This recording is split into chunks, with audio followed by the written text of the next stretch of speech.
एक विदेशी राइटर ने लिखा, वो कहता है ये महान हिंदू जाति, जिस जाति का कभी पूरी दुनिया में क्षत्र साम्राज्य हुआ करता था, वो हिंदू जाति दुनिया से समाप्त कैसे हो गई।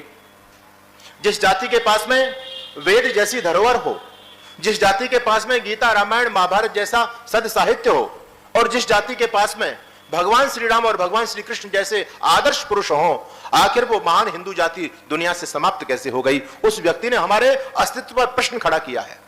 बंधुओं, उसने प्रश्न खड़ा किया, मैं उस प्रश्न का उत्तर आपके बीच में देना चाहता हूं।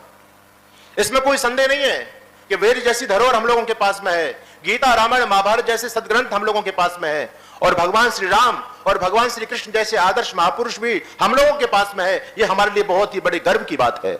लेकिन फिर भी हम दुनिया से मिट गए। उसका सबसे बड़ा कारण यह था, इस हिंदू जाति ने भगवान श्री राम और भगवान श्री कृष्ण के बड़े बड़े मंदिर तो बनवाए, इस हिंदू जाति ने भगवान श्री राम और भगवान श्री कृष्ण की मूर्तियों को मालाएं तो पहनाई, इस हिंदू जाति ने भगवान श्री कृष्ण और भगवान श्री राम के नाम के बड़े बड़े भजन गाए, बड़ी बड़ी कथाएं कराई। इस हिंदू जाति ने भगवान श्री राम और भगवान श्री कृष्ण के नाम से दोनों समय मंदिरों में जाकर के झांझ मजीरे बजा करके आरतियां गाई, दोनों समय भगवान को माला पहना करके दीपक जला करके लड्डू खिलाए। लेकिन हम लोगों से भूल ये हुई कि जो काम भगवान श्री राम और भगवान श्री कृष्ण ने कहा, वो काम हम लोगों ने नहीं किया। हम केवल भगवान श्री राम और भगवान श्री कृष्ण की मूर्तियों को केवल माला पहनाते ही रह गए। बंधुओं, ये हमारे पतन का सबसे बड़ा कारण है। आज मेरे देश में मंदिरों का अभाव नहीं है।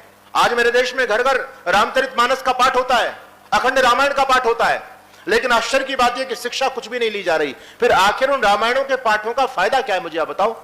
भाई, रामायण के पाठ का फायदा तो तब है ना जब हम उससे कुछ प्रेरणा लेंगे।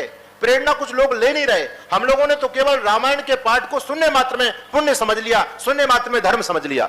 हम तो यह समझने लग गए बस रामायण के शब्द हमारे कानों तक पहुंच गए तो हमारे इसी में कल्याण हो जाएगा।